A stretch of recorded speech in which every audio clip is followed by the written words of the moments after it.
Bapak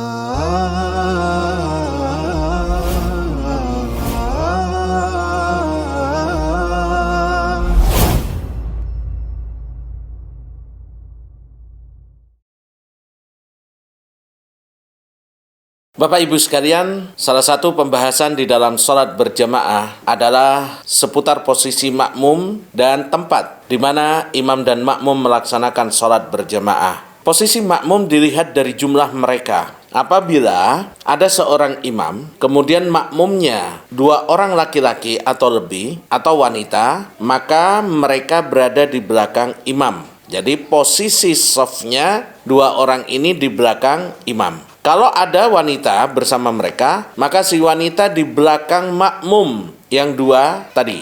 Berdasarkan hadis Anas bin Malik radhiyallahu anhu, bahwasanya beliau pernah sholat bersama Rasulullah sallallahu alaihi wasallam. Lalu kemudian beliau menyatakan, Anas bin Malik menyatakan, wasaffaftu ana wal yatimu wara'ahu. Ketika Rasulullah menjadi imam dalam sholat, maka aku dan seorang anak yatim berdiri di belakang beliau. Jadi posisi makmum kalau 2 orang laki-laki maka berdiri di belakang imam. Dan Anas melanjutkan wal ajuzu mi wara'ina, dan ada seorang wanita tua yang ikut bermakmum bersama kami, posisinya di belakang kami berdua. Ini posisi apabila makmum itu 2 orang laki-laki dan 1 orang perempuan. Apabila makmum hanya satu orang makmumnya laki-laki, maka posisinya berada agak mundur sedikit di sebelah kanan imam. Jadi kalau makmumnya hanya 1 orang, maka dia berdiri di sebelah kanan imam, agak ke belakang sedikit di dalam pendapat mazhab Syafi'i.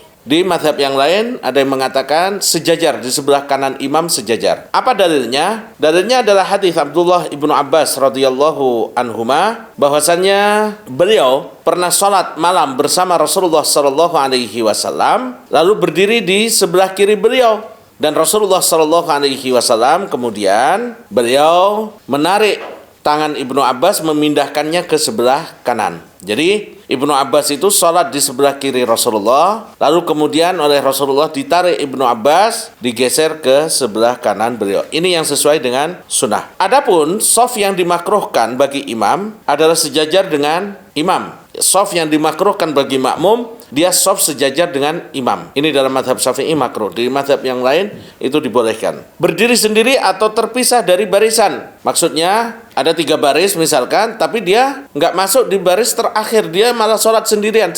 Di shaf paling belakang dia sendirian. Nah, ini berdasarkan hadis Abi Bakrah bahwa beliau pernah masuk ke Masjid Nabawi sementara Rasulullah Shallallahu Alaihi Wasallam dalam keadaan ruku'. Maka beliau buru-buru dan kemudian ruku' sebelum sampai ke shaf. Setelah selesai beliau cerita ke Rasulullah sallallahu alaihi wasallam. Rasulullah menyatakan, zadakallahu laka hirsan. Semoga Allah menambah kamu giat, wala ta'ud, dan jangan ulangi lagi. Di dalam riwayat lain Rasulullah tidak meminta beliau untuk mengulangi sholatnya. Artinya apa? Artinya mereka yang sholat sendirian di belakang shaf itu hukumnya adalah makruh, sholat jamaahnya sah dan tidak perlu mengulanginya. Tidak sah apabila seorang makmum itu berdiri di depan imam. Kalau di Masjid Nabawi, di halaman pun itu dikasih Bapak Ibu ya. Di sini posisi imam misalkan di sini, sehingga apa?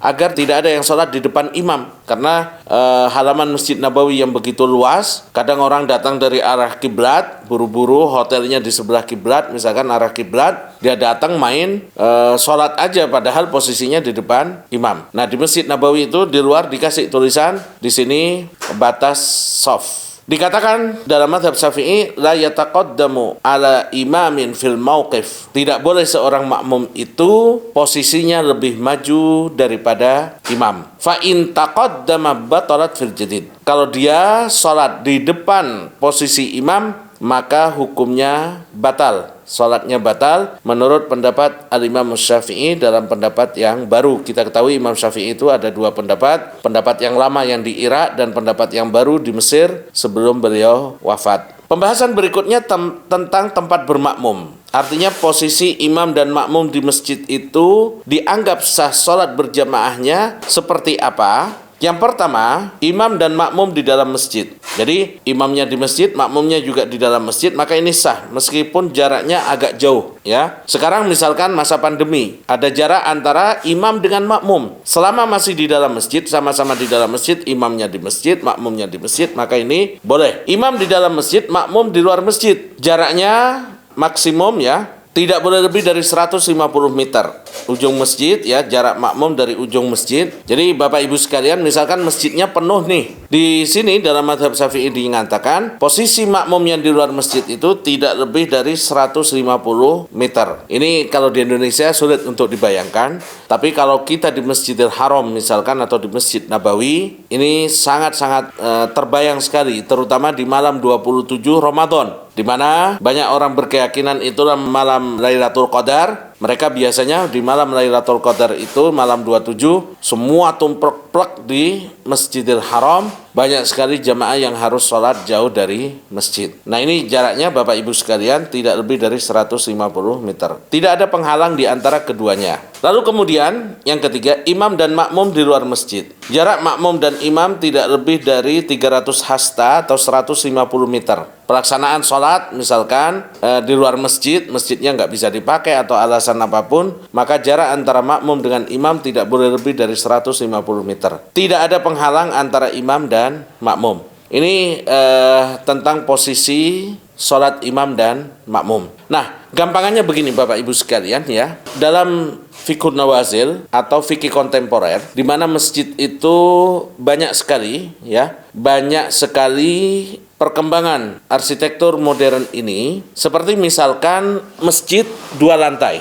Nah, bagaimana posisi dan hukum sholat makmum yang di lantai 2? Bapak Ibu, para ulama mengatakan kalau makmum itu satu bangunan, satu gedung dengan imam, maka cukup mendengar suara imam. Jadi misalkan imam di lantai 1, makmumnya di lantai 2, atau sebaliknya, imamnya di lantai 2, makmumnya di lantai 1. Ini kan satu bangunan, antara imam dengan makmum satu bangunan tapi beda lantai. Itu dipersyaratkan bisa mendengar suara imam. Agar apa? Kalau pengeras suara misalkan mati atau lain sebagainya, nah dia masih bisa untuk melanjutkan sholat berjamaahnya. Jadi kalau makmum itu satu bangunan dengan imam, dia cukup mendengar suara imam. Kalau beda bangunan, ya, kayak di Masjidil Haram misalkan, ada yang sholat di Masjidil Haram, lalu kemudian di Hotel Zamzam, itu di P9 ada musola. Nah, ini kan sudah beda bangunan. Imam kita itu di Masjidil Haram, sementara kita sholatnya sebagai makmum di Hotel Grand Zamzam. Nah, kalau berbeda bangunan seperti ini, maka harus terpenuhi 2 syarat. Yang pertama mendengar suara imam, yang kedua melihat makmum terakhir yang nyambung dengan imam. Jadi misalkan di halaman Masjidil Haram ada makmum yang dia lihat depannya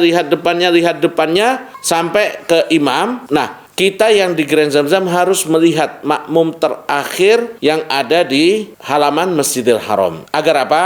Agar kalau ada imam lupa misalkan, yang harusnya dia tasyahud awal tiba-tiba dia tasyahud akhir, yang seharusnya tasyahud awal tiba-tiba dia berdiri ke rakaat ketiga misalkan, dia bisa lihat makmum yang ada di hadapannya. Jadi ini Bapak Ibu sekalian, untuk fikih kontemporernya, kalau ada bangunan dan makmum serta imam nggak satu lantai tapi satu bangunan, maka cukup bisa mendengar suara imam. Tapi kalau beda bangunan, maka ditambah syaratnya harus mendengar suara imam, dan yang kedua melihat makmum yang ada di saf terakhir yang nyambung ke imam. Yuk ikut jadi orang tua asuh untuk lebih dari 5.000 penghafal Al-Quran.